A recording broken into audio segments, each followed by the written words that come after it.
Es tiempo de abrir la Biblia juntos, de conectarnos con su palabra y de andar en el camino. El día de hoy celebramos lo que algunos conocen como el Domingo de Ramos, o como dicen los subtítulos de nuestras Biblias, la entrada triunfal de Jesús a Jerusalén. El día de hoy vamos a darle un enfoque menos festivo, si usted quiere, a esta celebración que se realiza el día de hoy, porque me gustaría que pusiéramos en el marco indicado este acontecimiento de la entrada de Jesús a Jerusalén. Esta entrada de Jesús a Jerusalén hace parte de lo que se denomina, o lo que yo he llamado, la trilogía de la provocación. ¿Cuál es la trilogía de la provocación? Son 3 acontecimientos en los días previos a la muerte y la resurrección del Señor, que fueron los que provocaron a los líderes religiosos y los empujaron a tener que capturar, juzgar y matar a Jesús. He tenido el privilegio de predicar de 2 de ellos: la resurrección de Lázaro, el 19 de mayo de 2019, un mensaje titulado Bienaventurados los que lloran. Luego, el año pasado, el 11 de febrero, prediqué acerca de la purificación del templo en un mensaje titulado Santa Indignación. Y el día de hoy cierro esa trilogía predicando este mensaje que he titulado Encarando lo inminente. Y es esta entrada a Jerusalén que no estoy seguro si fue realmente una entrada triunfal, como lo dicen los subtítulos de nuestras Biblias. Algo triunfal es algo que evidencia quizá un espíritu de victoria, y sí, ciertamente algunos comentaristas dicen que lo que Jesús estaba siendo victorioso era la victoria que iba a ganar en la cruz del Calvario, la victoria que iba a suceder como producto de su resurrección. Pero no hace mucho sentido eso de estar celebrando antes un triunfo que todavía no se ha realizado, aunque puede dársele una connotación profética. Vamos a ver que hay un aspecto externo en esta entrada de Jesús a Jerusalén, pero hay un aspecto mucho más interesante, que es lo que estaba sucediendo en la mente y en el corazón de Jesús en ese momento. Hay un significado muy importante para este hecho de subir a Jerusalén o entrar a Jerusalén. Cuando se hace referencia a subir a Jerusalén, pues hay un significado geográfico, ya que Jerusalén era una ciudad que estaba ubicada a cierta altura comparado con otras de las ciudades de Israel en ese tiempo, más o menos 750 metros sobre el nivel del mar. Para nosotros no es muy alto, porque acá en Guatemala vivimos a 1500 metros sobre el nivel del mar. Es un país muy montañoso, pero recuerde que la Tierra Santa, Israel, es un terreno bastante bajo. De hecho, ahí está el punto más bajo en la tierra, en el Mar Muerto. Entonces, por ejemplo, para subir en una ruta usual de ir a Jerusalén, que era desde Jericó hasta Jerusalén, pues había que ascender más o menos 1000 metros, 1 kilómetro de altura. Entonces, era esa ciudad que estaba sentada en ese monte, que se le llama el Monte de Sión en otras partes de la Biblia. Los judíos de aquel entonces subían a Jerusalén durante 3 fiestas al año: la Pascua, Pentecostés y la fiesta de los tabernáculos. Esto es lo que nos dice Deuteronomio 16:16, cuando el Señor indica que esas son las 3 fiestas en las cuales cada persona, cada judío debe subir a Jerusalén. Pero también hay un sentido espiritual en este ascenso, en esta subida, en esta entrada a Jerusalén.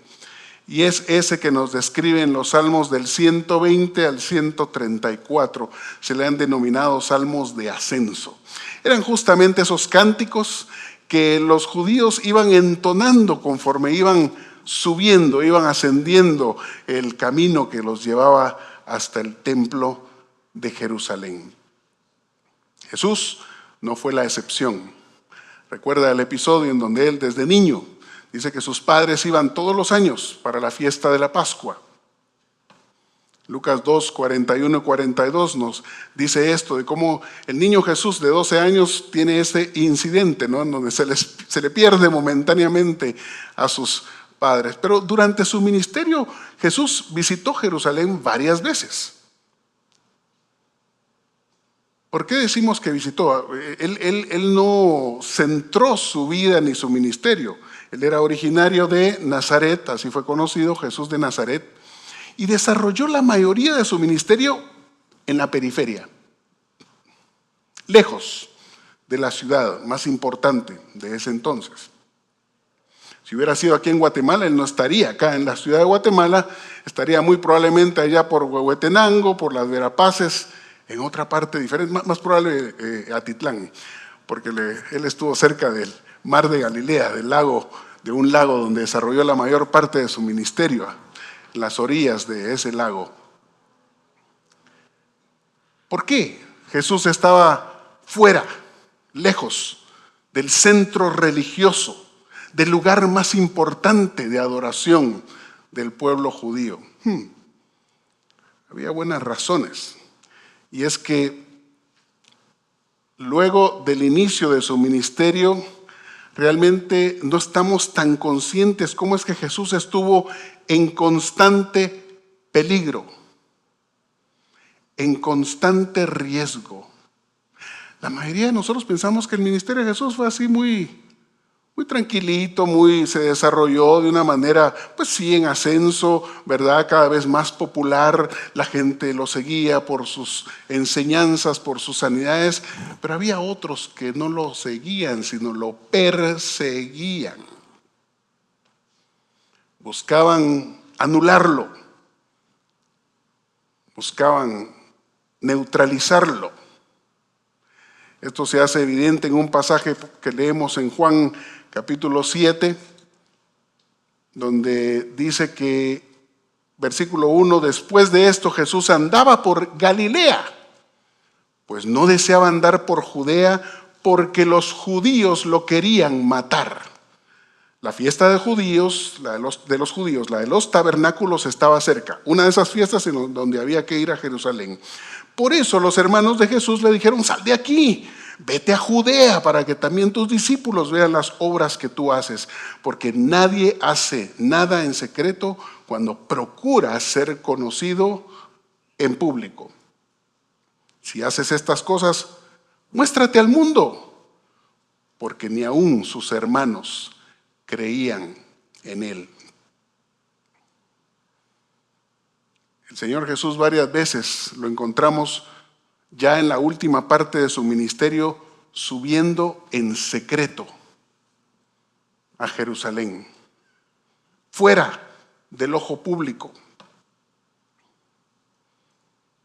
Y en esta última visita, al final de su ministerio terrenal, vemos que Jesús, a diferencia de esas veces en que subió en secreto, como lo dice ese mismo capítulo 7 de Juan, que cuando sus hermanos subieron a la fiesta, Jesús también subió no abiertamente, sino en secreto. Juan 7:10. Pero en esta última, Él decide hacer algo diferente. Él decide hacerlo públicamente, a pesar del riesgo que eso implicaba. Era prácticamente firmar una sentencia de muerte.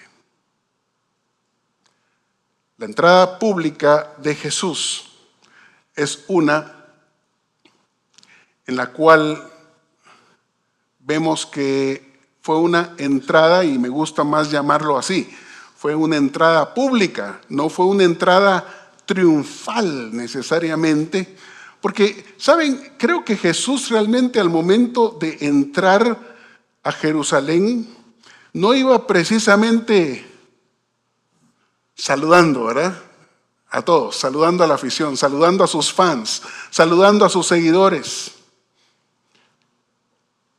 Encuentro un poco difícil visualizar a Jesús sobre ese burrito con una sonrisa, como queriendo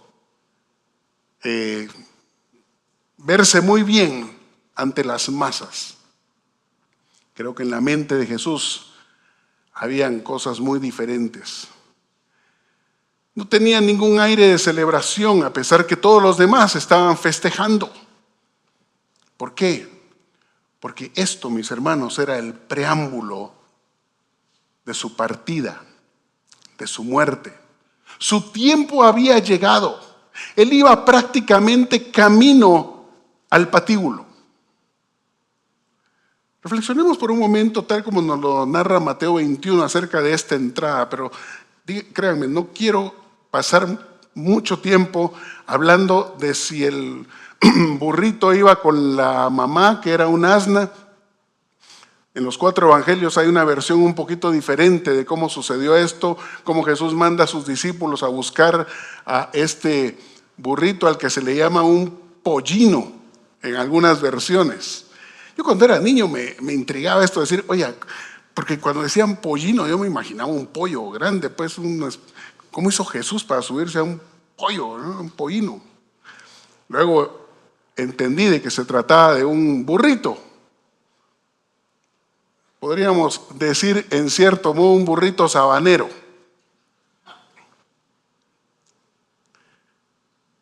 Y esto lo hace Jesús en cumplimiento a la profecía de Zacarías capítulo 9, versículos 9 y 10, donde se anuncia de que efectivamente Jesús, el rey, iba a entrar no montado en un brioso corcel, en un caballo blanco o algo por el estilo, como lo hacían los reyes de la antigüedad cuando efectivamente estaban celebrando una victoria, seguidos de todo el botín, de todos los esclavos que habían capturado en su más reciente campaña militar. No.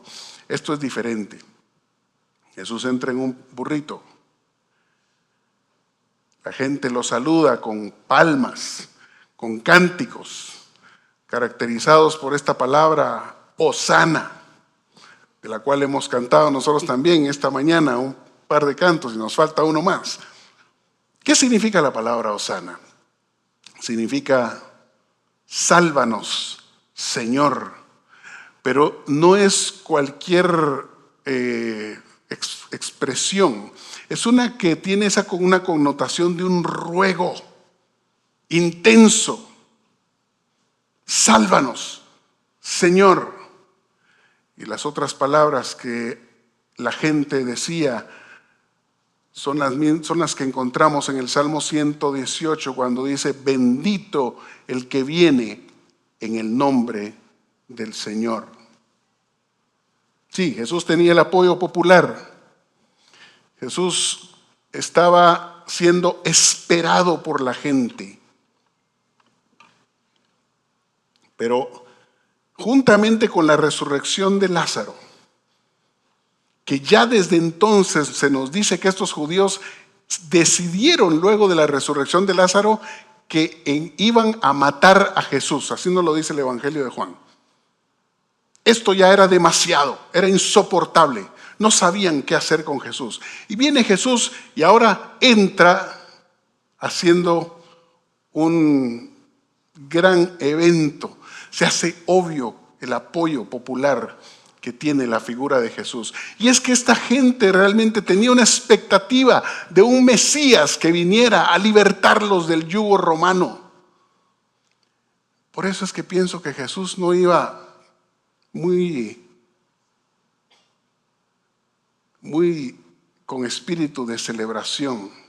Porque saben, cuando va caminando en ese burrito y está viendo a esa gente con sus palmas y aclamándolo, diciendo: Hosana, bendito el que viene en el nombre del Señor, ¿qué creen ustedes que hay en la mente del Señor? Él está pensando: no voy a cumplir las expectativas de estas personas.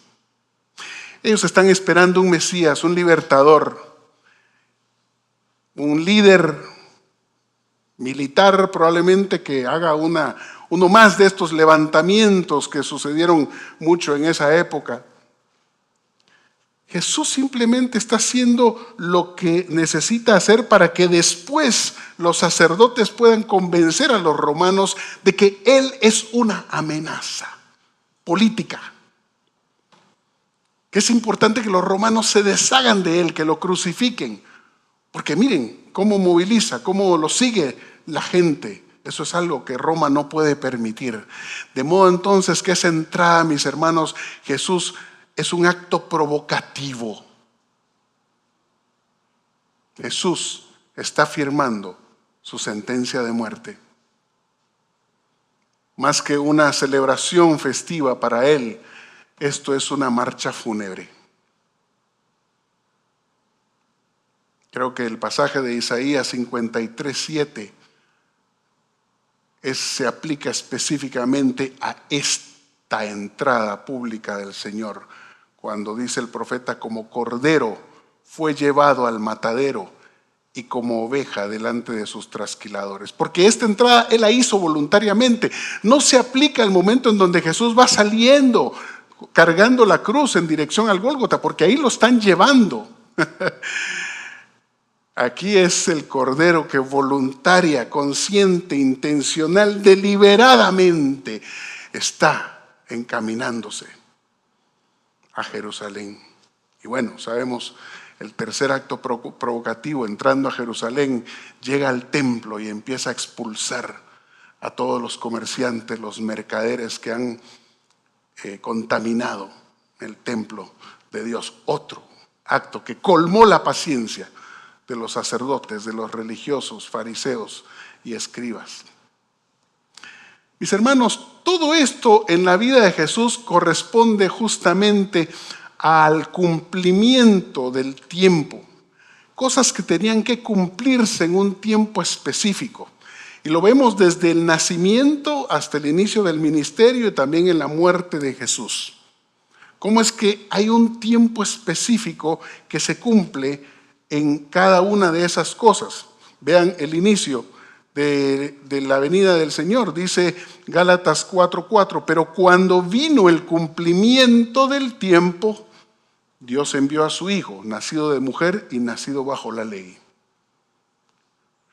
Cuando María, la madre de Jesús, le dice: mira, tienes que hacer algo respecto a esto, se les ha acabado el vino acá en la boda, ¿qué puedes hacer al respecto? Viene Jesús y le dice: ¿qué tienes conmigo, mujer? Aún no ha llegado mi hora. Aunque al final de cuentas cede a la petición y hace lo que no tenía planeado hacer. Pero Él estaba muy claro cuándo era el inicio, el momento en el que Él debía iniciar su ministerio. Y luego, por supuesto, en Juan 7, lo que les había mencionado, cuando los judíos tratan de prenderle, dice: pero ninguno le echó mano. ¿Por qué?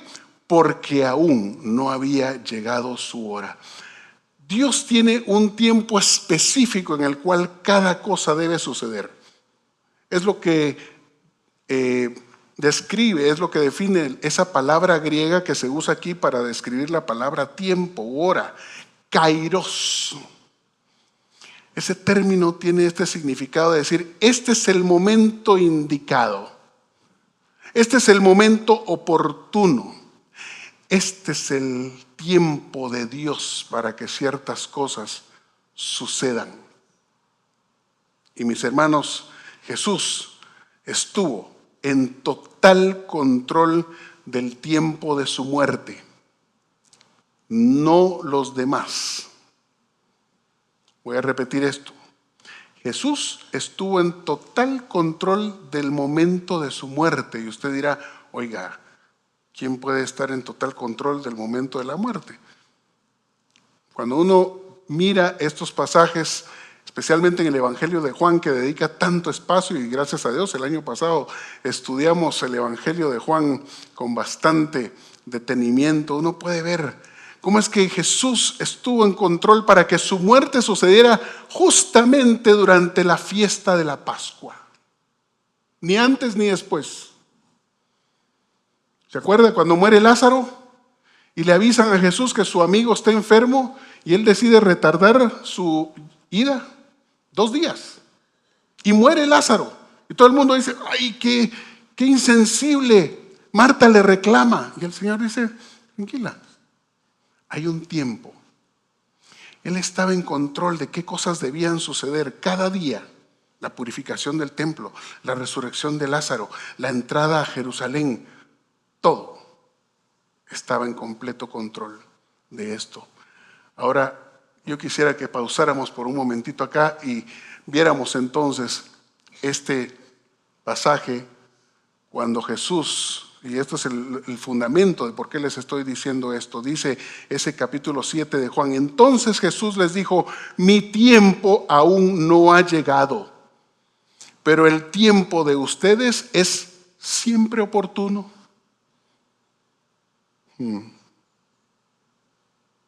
Si usted cree que no hace diferencia cuándo es que usted hace ciertas cosas, cuándo ciertas cosas deben suceder, aquí Jesús está diciendo, no es cualquier momento. Hay gente que no le pone tanto pensamiento, decir, mira, lo importante es hacerlo, no importa si es mañana o si es hoy. Y el Señor dice, no, hay un tiempo específico. El mundo no puede odiarlos a ustedes, pero me odia a mí porque yo doy testimonio de él que sus acciones son malas. Suban ustedes a la fiesta. Yo no subo a esta fiesta porque mi tiempo aún no se ha cumplido. Yo le pregunto ahora a mi hermano, ¿quién está en control cuando algunas cosas vienen a nuestra vida? Especialmente aquellas relacionadas con enfermedad y muerte. ¿Quién está en control? La mayoría de nosotros, cuando se acerca el momento de la muerte, sea de un ser querido o la nuestra propia, creemos que no estamos en control. Es más, no queremos estar en control. ¿En manos de quién dejamos el control de lo que sucede en esas circunstancias? Lo común es dejarlo en manos de los médicos. Nos lavamos las manos y decimos lo que diga el doctor. ¿Y qué va a hacer? Lo que diga el doctor. Y aquellos médicos entre nosotros lo saben perfectamente bien. Ellos tampoco quieren tomar las decisiones por nosotros. Si usted ha estado en alguna consulta médica de un médico que realmente cumple su labor profesional, sabrá que todo lo que ellos hacen es dar una opinión, una recomendación. Ellos le muestran a usted cuáles son los pros y los contras de este tratamiento o de este otro, pero ellos no toman una decisión. Somos nosotros los que claudicamos, los que nos abstenemos de tomar la responsabilidad de tomar decisiones, porque como nosotros no sabemos de medicina, ¿verdad? Y realmente, mis hermanos, hay situaciones en la vida en las cuales no son los médicos, es la familia la que debe tomar la responsabilidad de tomar esas decisiones de vida o muerte. ¿De qué cuidado se le va a dar a nuestros seres queridos? Pienso en el caso de mi suegra. Cuando ella fue diagnosticada de cáncer, empezó a tener un tratamiento tradicional de quimioterapia. Llegó un punto en que ese cáncer linfático ya no había mucho que hacer. Había un posible tratamiento que costaba decenas de miles de quetzales. Y usted sabe que cuando hay una familia en donde hay 5 hijos, 4 hijos, ponerse todos de acuerdo de qué es lo que conviene hacer con los padres es complicado. Y este tema dividió la familia. Había diversidad de opiniones. Algunos querían hasta hipotecar las casas para poder pagar ese tratamiento. Y a veces tomamos medidas desesperadas en un afán de ofrecer a nuestros seres queridos hasta la última oportunidad, cuando de pronto el tiempo del Señor es diferente y el momento de una partida ha llegado. Jesús nos da ese extraordinario ejemplo cuando leemos en Lucas 9:51, cuando se cumplió el tiempo en que él había de ser recibido arriba, afirmó su rostro para ir a Jerusalén. Este versículo yo lo cambio por todas las demás narrativas que hay de esta supuesta entrada triunfal. Este es el que realmente describe qué es lo que había en la mente y el corazón de Jesús al montarse a ese burrito y decidir entrar a Jerusalén. Él sabía que se cumplía el tiempo en el cual él había de ser recibido arriba. Y entonces, ¿cuál fue su actitud? Afirmó su rostro. Por eso es que he titulado este mensaje Encarar lo inminente. Cuando hay una inminencia de muerte, hay que encararla. El significado del verbo encarar es poner el rostro de frente a lo que tenemos por delante. Habla de una resolución a ver las cosas, a no estarlas evitando, a no tratar de hacer más cosas por posponer lo inevitable. Es difícil, cuesta. Las maneras en las que enfrentamos la muerte es una cosa de la que casi nunca hablamos. Solo en los funerales, no sé por qué se habla solo en los funerales de la muerte. Comentábamos con un hermano anciano cuando estábamos sirviendo acá en la iglesia, decíamos, en la iglesia nos pasamos mucho tiempo enseñándole y aprendiendo cómo debemos vivir como cristianos. Pero casi nunca hablamos cómo debemos morir como cristianos. Cómo debemos ayudar a las personas que amamos a que tengan lo que la iglesia tradicional denomina el bien morir. Nunca hablamos de eso. Es un tabú. Lo evitamos la conversación porque la sentimos muy lúgubre. Bueno, les cuento que la Semana Santa es la ocasión perfecta para hablar de este tema.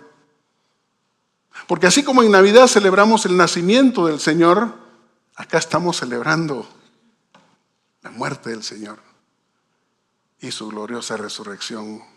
Gracias a Dios. El dilema entre vivir y morir.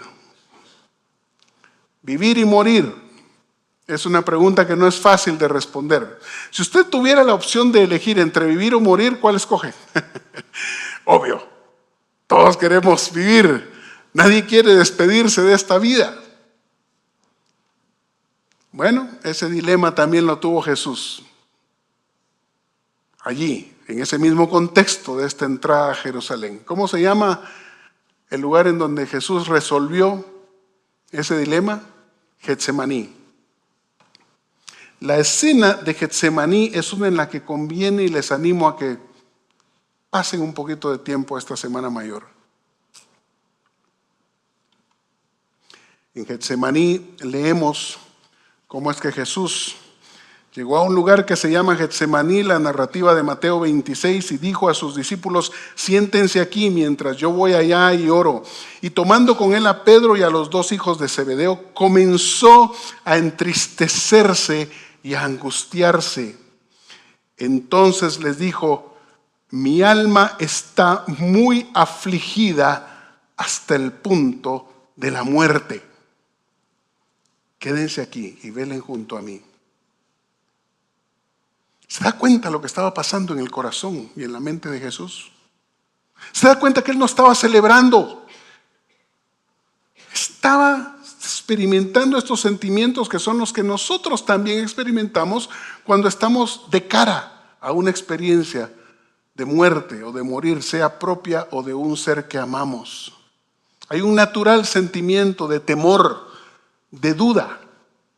Jesús ora a su Padre y le dice que cayó sobre su rostro orando, diciendo: Padre mío, si es posible que pase de mí esta copa, que no sea como yo quiero, sino como tú quieras. Cuando ora por segunda vez dice: Padre mío, si esta copa no puede pasar sin que yo la beba, hágase tu voluntad. La muerte de Jesús fue, mis hermanos, un acto no solo de amor, pero un acto de obediencia a su Padre. Así es como Jesús resuelve su dilema entre vivir o morir y cómo había de morir. Pablo tuvo el mismo dilema, tal como se nos narra en Filipenses capítulo 1, cuando él está preso, y ahí Pablo dice, después de decir el versículo que todos conocemos, 1:21, porque para mí el vivir es Cristo y el morir es ganancia, mas si el vivir en la carne resulta para mí en beneficio de la obra, no sé entonces qué escoger. ¿Cómo así que puedes escoger, Pablo, si quieres vivir o quieres morir? ¡Estás preso! Los romanos te pueden matar en cualquier momento. Pero no, Pablo sabía que no solo Jesús estaba en control de su muerte, mis hermanos. Él también consideraba que estaba en control de si iba a morir o si iba a vivir. Dice: porque de ambas cosas estoy puesto en estrecho, teniendo deseo de partir y estar con Cristo, lo cual es muchísimo mejor, pero quedar en la carne es más necesario por causa de vosotros. Y confiado en esto, dice Pablo, sé que quedaré, que aún permaneceré con todos vosotros para vuestro provecho y gozo en la fe. ¿Se da cuenta de lo que estoy diciendo, mi hermano, mi hermana? Dios nos da la posibilidad. No es un asunto de la casualidad, no es un asunto, como solemos decir algunas veces, cuando toca, toca. ¿No es cierto? Este es el comentario que hacemos cuando alguien muere de una manera accidental, inesperada, fortuita. Cuando toca, toca, nos encogemos de hombros. No es así. Dios permite que nosotros podamos elegir si es el tiempo, saber si es el tiempo de nuestra partida. Tengo abundantes evidencias bíblicas para decir por qué es que Dios,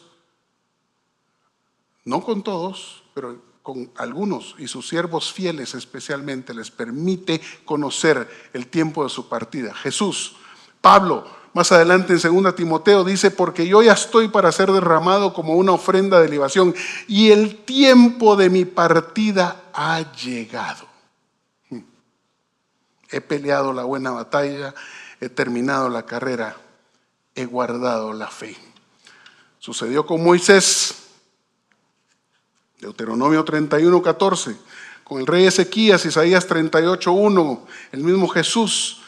¿Sabe cuál fue el tema de la conversación que tenían los tres personajes de la transfiguración? Moisés, Elías, Jesús.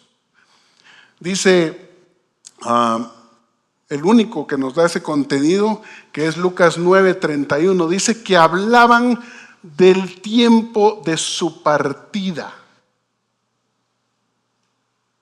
Es el único pasaje que nos indica cuál era esa conversación que estaban teniendo Moisés, Elías y Jesús. No se lo olvide, Lucas 9:31, el tiempo de la partida del Señor. Sí, ese es un tema de conversación importante que todos debemos tener con nuestras familias. Y los ejemplos siguen. Pedro, 2 Pedro 1:14, el mismo Pedro estaba consciente cuando era el tiempo de partir.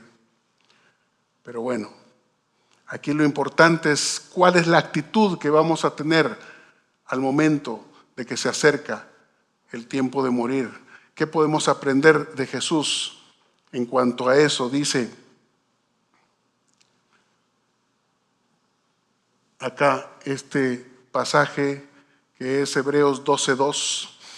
Puestos los ojos en Jesús, el autor y consumador de la fe, el cual, por el gozo puesto delante de él, sufrió la cruz, menospreciando el oprobio, y se sentó a la diestra del trono de Dios por el gozo puesto delante de él, porque él sabía que su muerte tenía un propósito eterno, porque él sabía que a través de esa muerte expiatoria muchos habríamos de encontrar vida eterna y salvación. En otras palabras, su muerte literalmente valía la pena.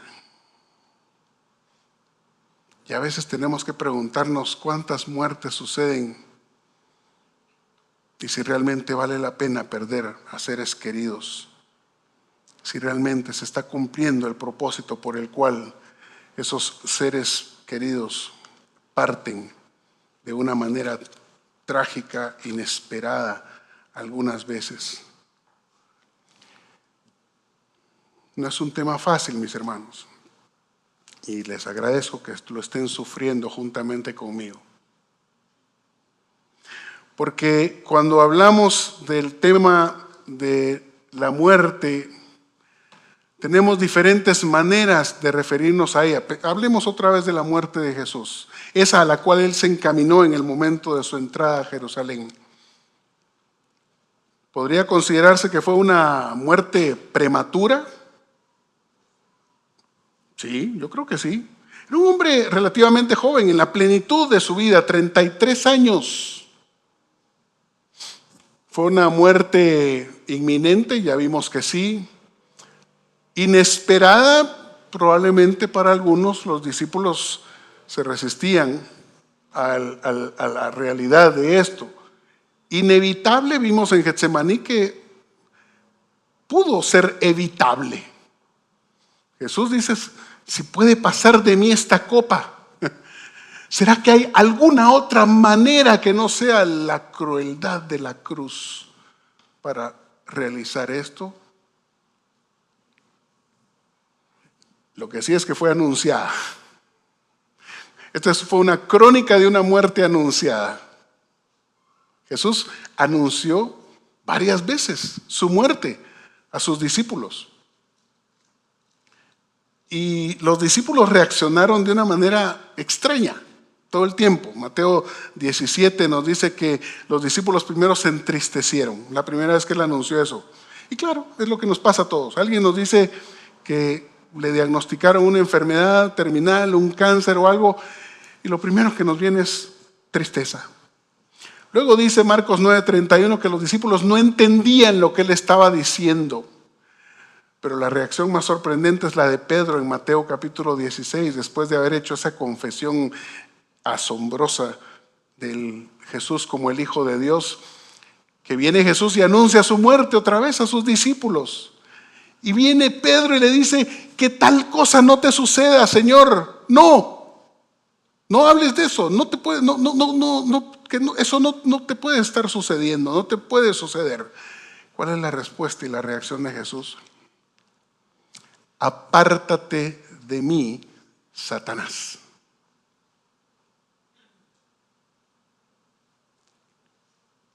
Hay conversaciones que no nos gusta tener, pero hay que tenerlas.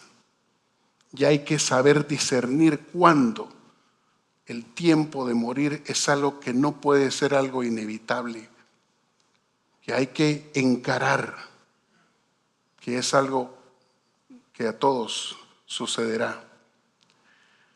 Y mis hermanos,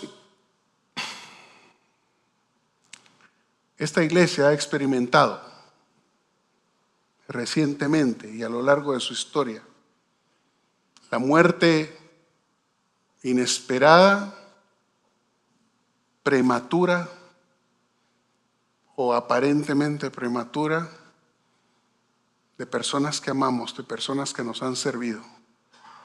Y este es un tema del que no hemos querido hablar mucho desde este púlpito. Y me toca hacerlo.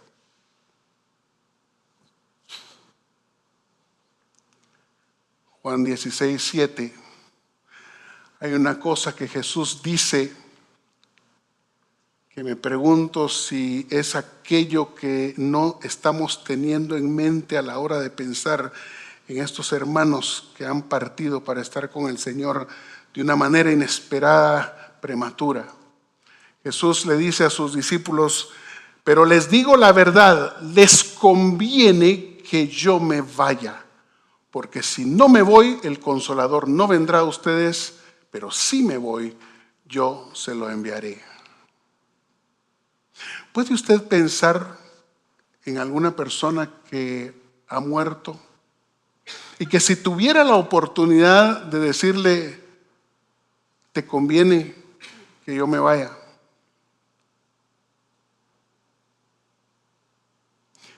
Usualmente nos aferramos y no queremos dejar ir a las personas. Nos resistimos a creer de que alguien haya muerto en la flor de su vida. Pero Jesús le está diciendo a sus discípulos: les conviene que yo me vaya. Y mis hermanos, siempre detrás de una muerte que nos parece prematura, que nos parece inesperada, tenemos que preguntarnos en qué sentido esta muerte nos conviene. ¿En qué sentido Dios permitió esta muerte? Para que nosotros podamos recibir algo que no recibiríamos, que nosotros podamos aprender algo que no aprenderíamos, que podamos crecer de una manera que no lo haríamos si esa persona siguiera en donde está, continuara haciendo lo que está haciendo, continuara viviendo entre nosotros. Me tocó pasar la experiencia con mi hermano Oscar, mi hermano mayor.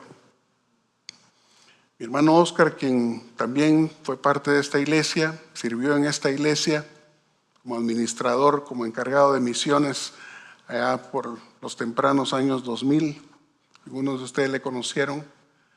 Murió a los 47 años de un ataque masivo al corazón, dejando 2 hijas huérfanas, una viuda. Y en ese momento su muerte no hacía ningún sentido. Algo trágico, algo inesperado, relativamente prematuro, 47 años. Pero saben, al pasar el tiempo fue haciendo más y más sentido. Como familia nos pusimos diligentes a discernir cuál era el propósito de Dios detrás de esa muerte. Y esa es justamente, mis hermanos, la tarea que tenemos que tomar como iglesia. Que la muerte de Omar no sea en vano.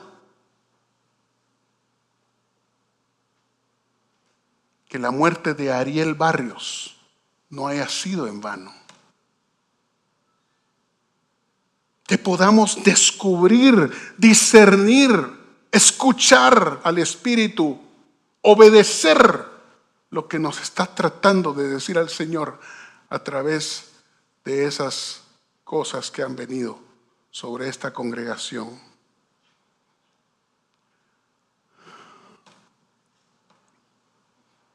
Una muerte que a nosotros nos parece inesperada o prematura tiene un propósito perfecto en el plan soberano de Dios. La mejor manera de honrar a la persona que ha partido es asegurar que ese propósito sea cumplido. Ya se pasó el tiempo de mi sermón, pero voy a repetir esto una vez más. Una muerte que a nosotros nos parece inesperada o prematura tiene un propósito perfecto en el plan soberano de Dios. La mejor manera de honrar a la persona que ha partido es asegurar que ese propósito sea cumplido.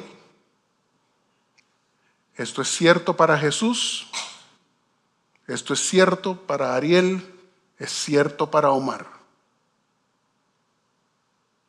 Al igual que los discípulos de Jesús, hay cosas que hacen sentido mucho después de la muerte. Camino a Emaús, finalmente entienden lo que decían las Escrituras. La mejor manera de honrar a Jesús y su muerte es que más personas conozcan del Señor, que sean salvos por lo que esa muerte significa, lo que esa muerte compró. Eso es el propósito por el cual Cristo murió.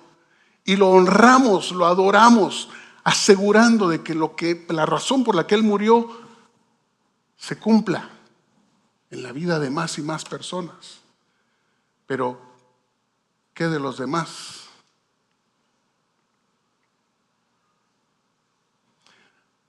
Hay personas que no necesariamente pasando por la experiencia de muerte, pero que también han partido de esta iglesia. Y detrás de cada una de esas ausencias hay un propósito. Hay una cosa que es, y con esto termino ya, hay dos figuras, hay dos analogías en las que debemos reflexionar. La primera es la analogía de la vid. Es el principio de la poda que Jesús enseña en Juan 15 y recientemente estuve predicando de esto acá en esta iglesia cuando estábamos en la serie del Evangelio de Juan, donde Jesús dice: yo soy la vid verdadera, mi Padre es el labrador. Toda rama que en mí no da fruto la corta, pero toda rama que da fruto la poda para que dé más fruto todavía.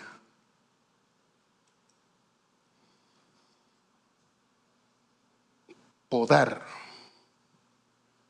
cortar. Es interesante que cuando Jesús habla de esta figura, no dice de entradita: yo soy la vid, mi Padre es el labrador. Qué bueno, todos los que están llevando fruto, adelante, sigan, buen trabajo, vamos a premiarlos, vamos a recompensarlos. No, después de decir lo que significa la figura, de entradita dice: toda rama que en mí no da fruto la corta, y toda rama que da fruto la poda. Hay una diferencia entre cortar y podar. El verbo podar también significa limpiar. Y mis hermanos, esta iglesia ha experimentado poda. ¿Estamos dando fruto? Si el Señor poda, Él está esperando más fruto.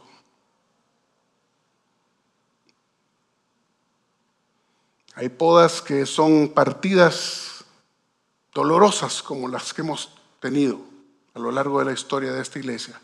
Y me voy mucho más atrás, Abel Morales. Prematura.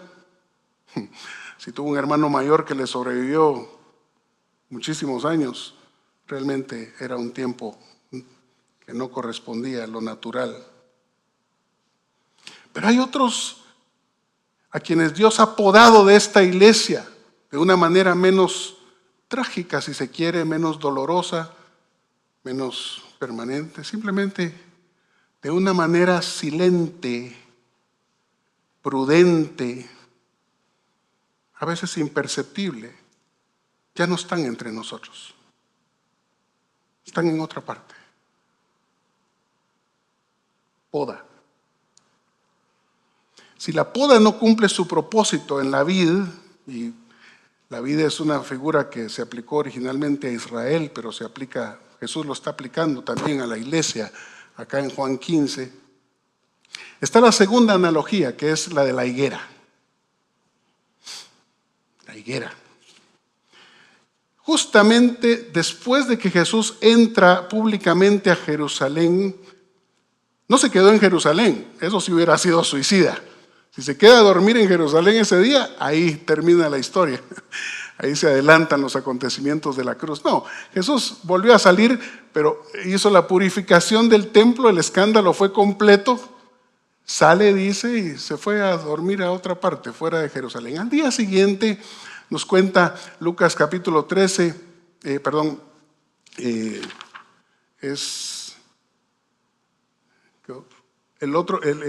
la narrativa de Mateo 21, sigue.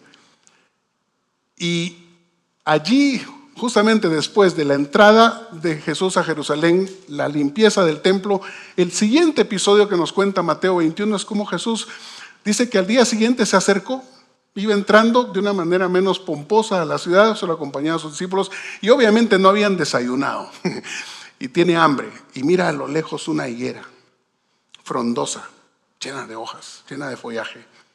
Y dice que se acercó a ella esperando encontrar algún fruto. Usted conoce la historia. Habían higos, no había fruto. Y la consecuencia de eso, entonces Jesús, de una manera, si se quiere, a veces, si se quiere, muy radical, maldice la higuera. Un evangelio dice que se secó inmediatamente, otro nos dice que fue al día siguiente, pero hubo un juicio sobre esa higuera. Porque todo lo que tenía era hojas, era un follaje muy frondoso, se veía muy bonita de lejos, pero al acercarse a examinar si había fruto, el Señor no lo encontró. Yo me pregunto, mis hermanos, si nosotros somos un poquito como esa higuera, si nos vemos muy bonitos, muy atractivos de lejos, por fuera, pero a la hora de examinar no solo la cantidad, sino la calidad de nuestro fruto, el Señor no está encontrando lo que Él espera.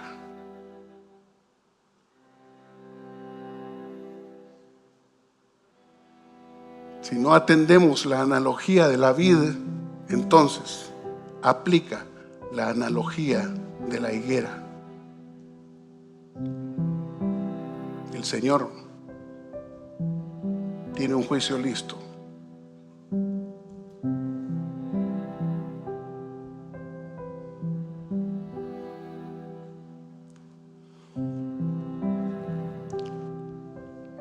En Lucas 13 Jesús también les dijo esta parábola. Cierto hombre tenía una higuera plantada en su viña y fue a buscar fruto de ella y no lo halló, y dijo al viñador: mira, hace 3 años que vengo a buscar fruto en esta higuera y no lo hallo, córtala. ¿Por qué ha de cansar la tierra? El viñador le respondió: Señor, déjala por este año todavía, hasta que yo cabe alrededor de ella y le eche abono, y si da fruto el año que viene, bien, y si no, córtala. Habemos algunos hermanos que hemos estado cada año rogando al Señor y diciéndole: un año más, danos un año más para dar ese fruto que tú estás esperando de esta iglesia. Y hemos estado orando, clamando, intercediendo. El Señor no cuenta el final de la parábola, nos la deja allí, porque es una decisión de cada cual si vamos a darle al Señor el fruto que Él está esperando, como resultado de su infinita paciencia y bondad.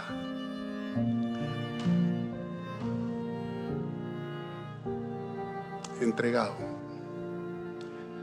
El que tiene oídos para oír, oiga lo que el Espíritu dice a esta iglesia.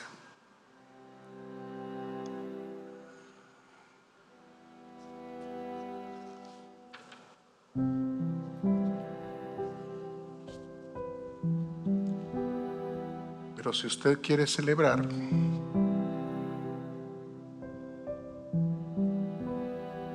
celebre, pero celebre lo indicado. Celebre la verdadera entrada triunfal del Señor, que no es la que se conmemora el día de hoy, que es la verdadera entrada del Cristo victorioso, que no es la que hoy celebramos. Está pendiente de cumplirse en su segunda venida. No será una en la cual Él asciende a Jerusalén, sino una en donde Él desciende de las nubes.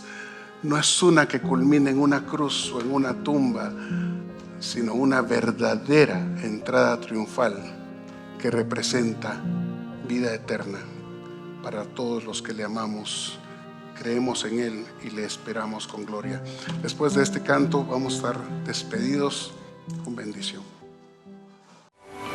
Gracias por acompañarnos hoy. Esperamos que vuelvas y sigas conectado con la palabra. También te invitamos a que nos sigas en nuestras redes sociales. Hasta pronto.